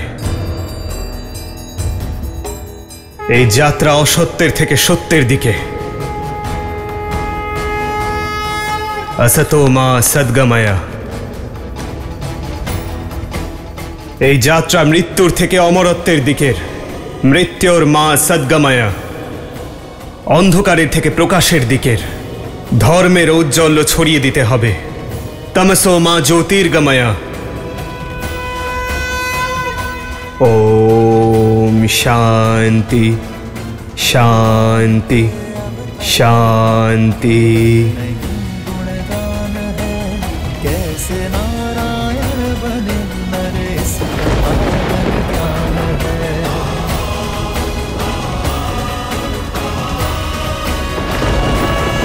श्री राम श्री राम श्री राम श्री राम।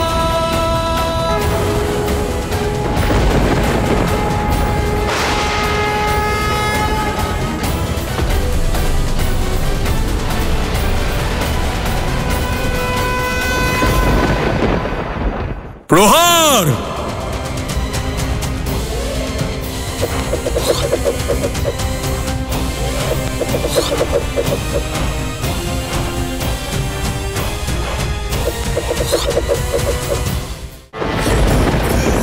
महायुद्ध है राम शांत रावण क्रुद्ध है ये युद्ध है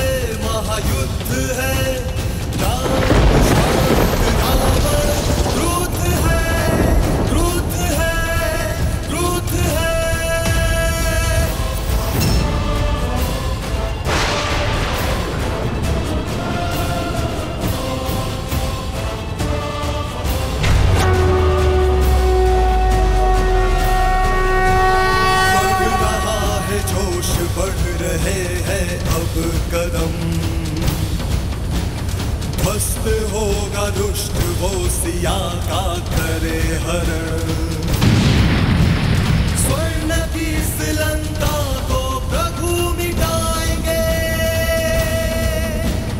माता सीता को स्वतंत्र वो कराएंगे।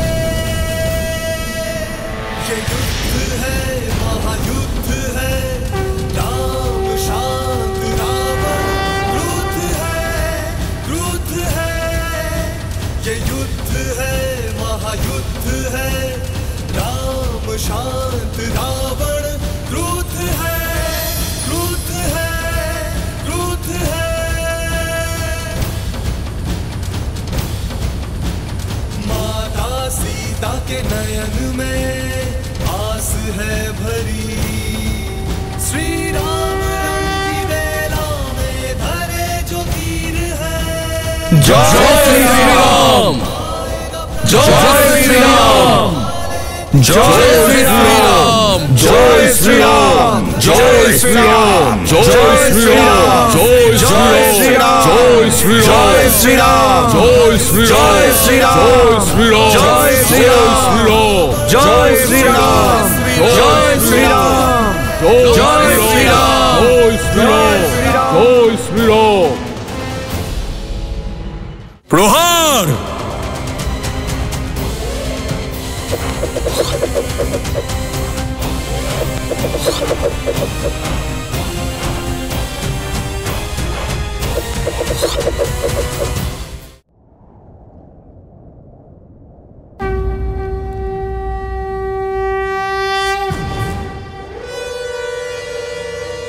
प्रहार, प्रहार।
प्रहार, प्रहार।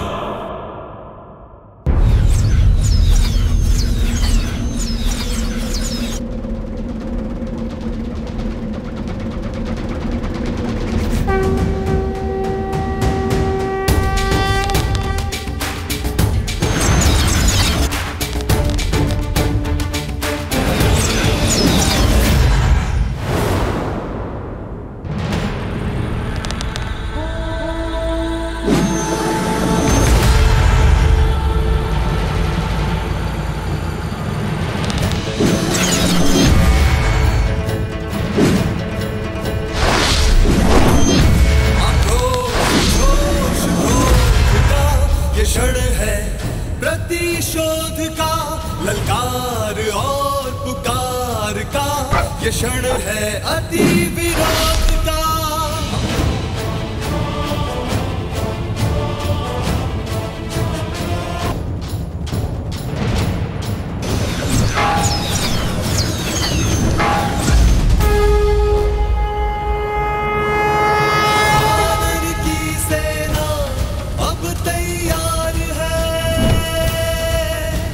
श्री राम की करे वो जय जयकार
जय श्री राम। जय श्री राम।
ওই বনবাসী আমার সেনাদের সংহার করছে আর আমি এখানে দাঁড়িয়ে দাঁড়িয়ে ওর দুঃসাহস দেখছি।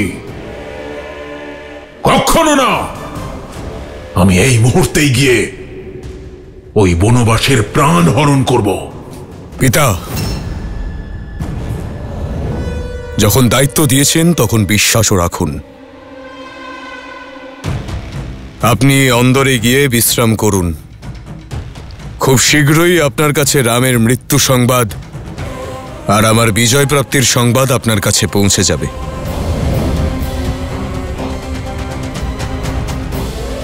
ওদের একজোটের কারণেই এই জোর। ওদের আলাদা করতে হবে।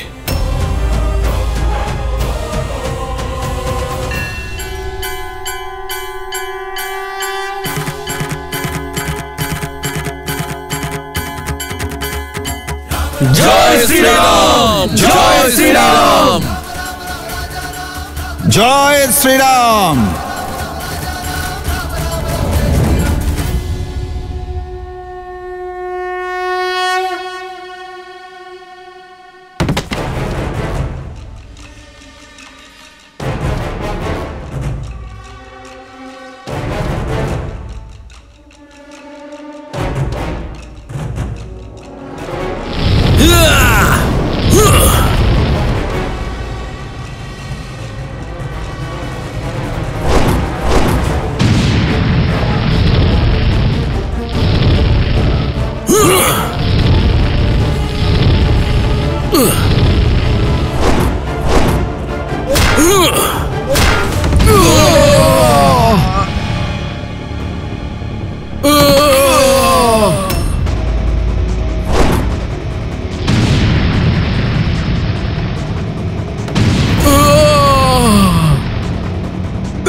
জয় শ্রীরাম।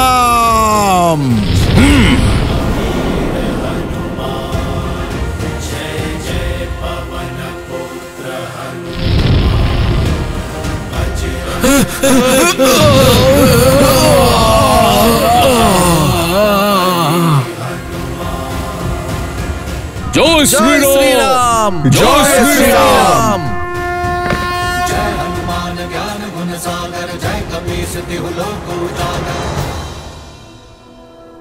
ফুটন্ত তেল নিয়ে এসো আর মেরে ফেলো এই বানরদের।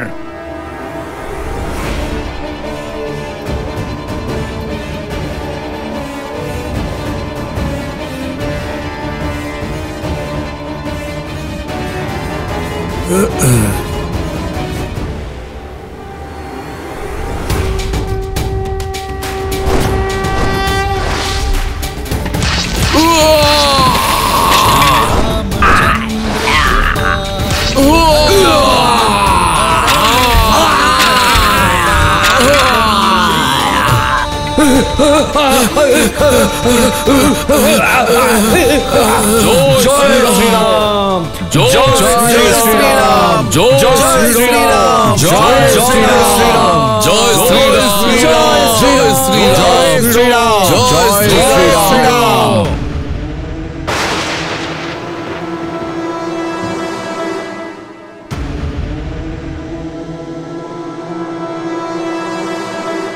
অনর্থ, প্রভু শ্রীরামকে এই বিষয়ে সাবধান করতে হবে। কি হলো বিভীষণ মশাই? আপনি হঠাৎ বিভীষণ মশাই? কিছু একটা তো ঘটতে চলেছে।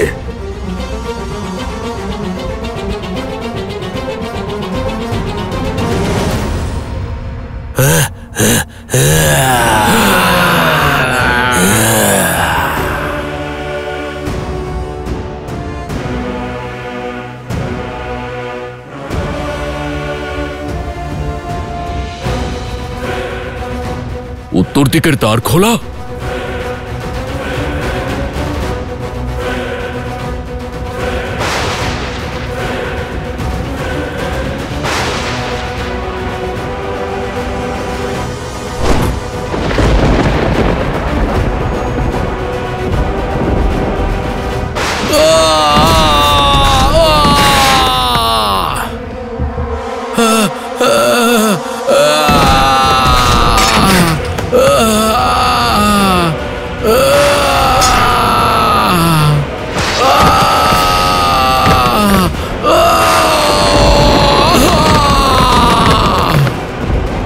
মহাবিনাশ ঘটছে মিত্র।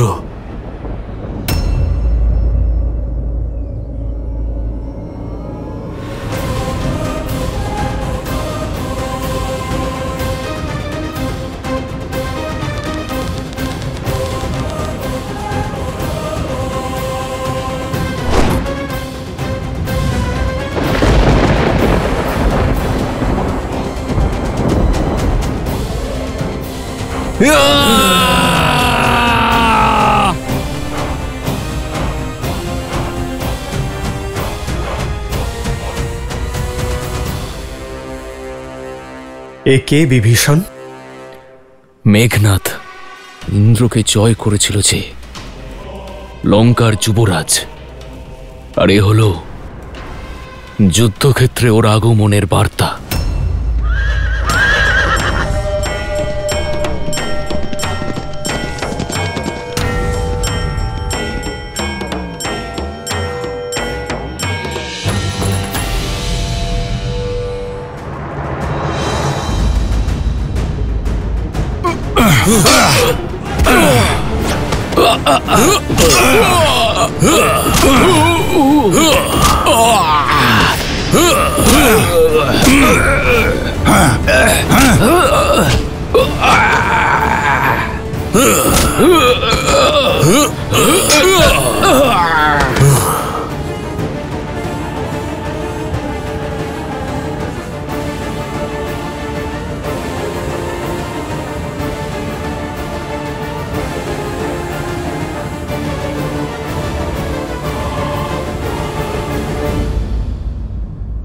লক্ষণ,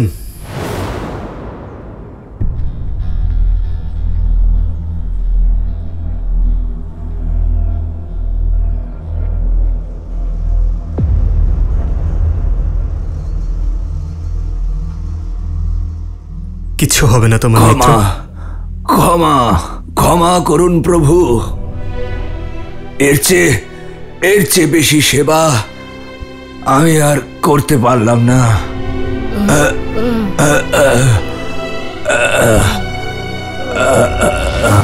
মন পরাজিত হলে শরীর পরাজিত হবে।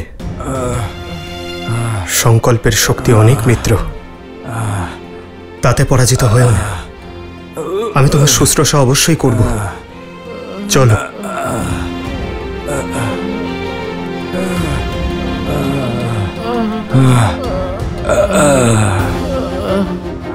মেঘনাথকে আমি ছাড়বো না। না লক্ষণ, শত্রুর ওপর প্রহার করার পূর্বে বানর মিত্রদের সেবার প্রয়োজন।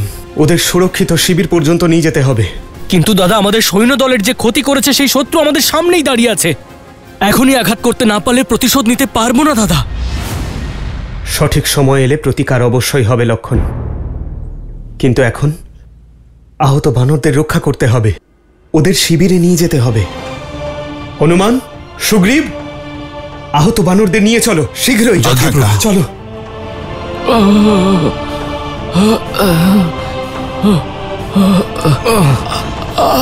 আপনি ছাড়ুন মিত্র, আমি দেখছি।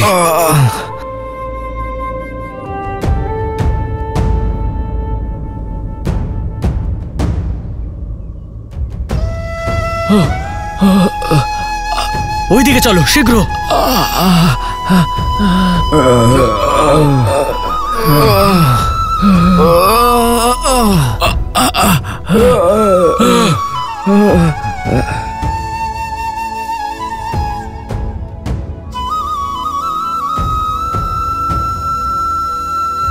জয় লঙ্কেশের জয়, জয় লঙ্কেশের জয়, যুবরাজ ইন্দ্রজিতের জয়, যুবরাজ ইন্দ্রজিতের জয়।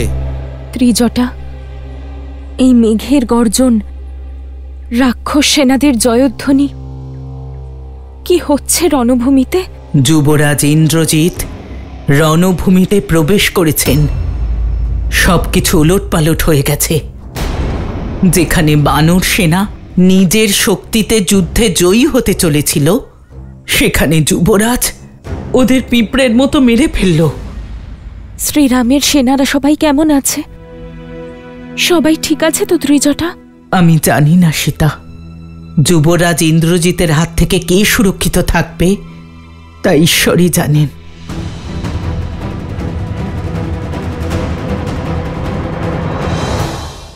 নিজের শক্তির অহংকারে তুমি লঙ্কায় ঢুকে যে দুঃসাহস দেখিয়েছিলে, আজ এই ভূমিতে দাঁড়িয়ে এই মেঘনাদ শিরচ্ছেদ করবে তোমার।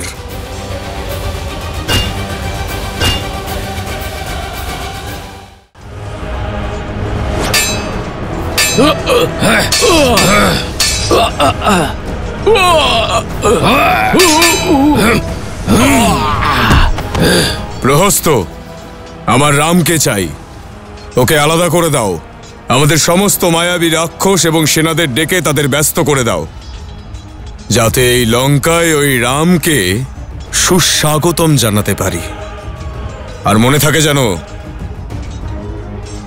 আমার এবং রামের মাঝখানে যেন কেউ না আসে। এই যুদ্ধ কেবল রাম এবং আমার মধ্যে হবে। যুদ্ধের প্রথম দিনই রামের জীবনের শেষ দিন বানাবো আমি।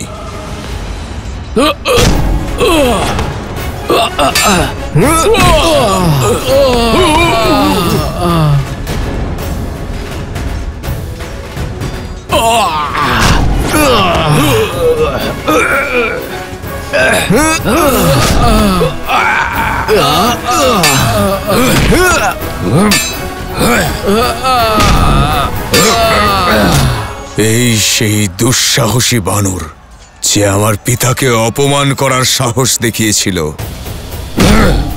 সবার প্রথমে একেই আমি যমরাজের কাছে পাঠাবো।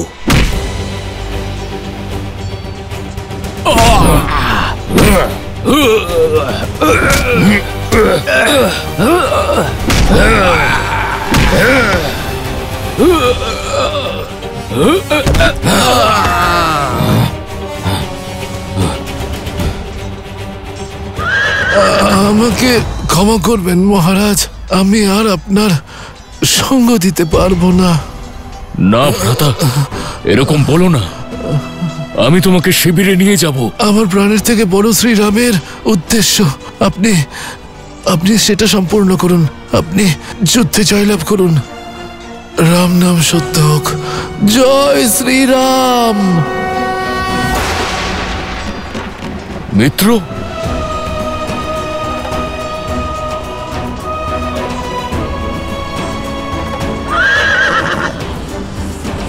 তুমি বাস্তবে কি একজন শিশুর মতো? যদি এইভাবেই যুদ্ধক্ষেত্রে নিজের সৈনিকের জন্য বিলাপ করো, তাহলে কিষ্কিন্ধায় তোমার মাতাও তোমার জন্য বিলাপ করবে।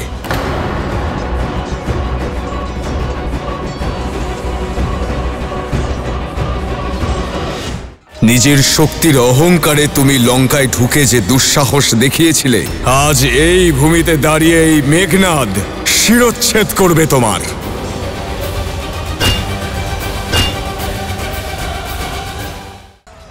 নিজের শক্তির অহংকারে তুমি লঙ্কায় ঢুকে যে দুঃসাহস দেখিয়েছিলে, আমায় এবং আমার পিতাকে অপমান করেছিলে, আজ তোমায় তার শাস্তি পেতেই হবে দুঃসাহসী বানর।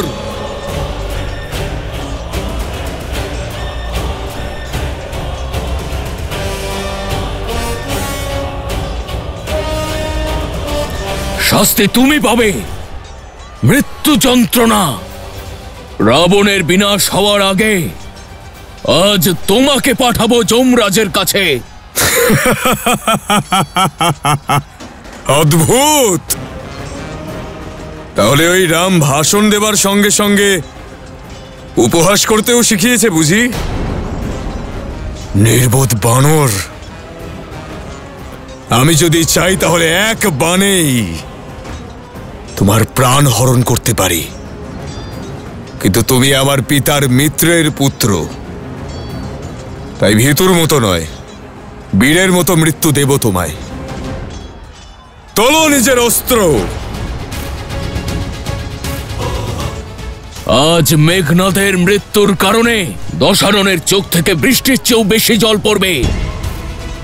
আমার অস্ত্রকে সামলাতে পারবে না তুমি মেঘনাদ, কারণ আমার কাছে আছে ধর্মের অস্ত্র।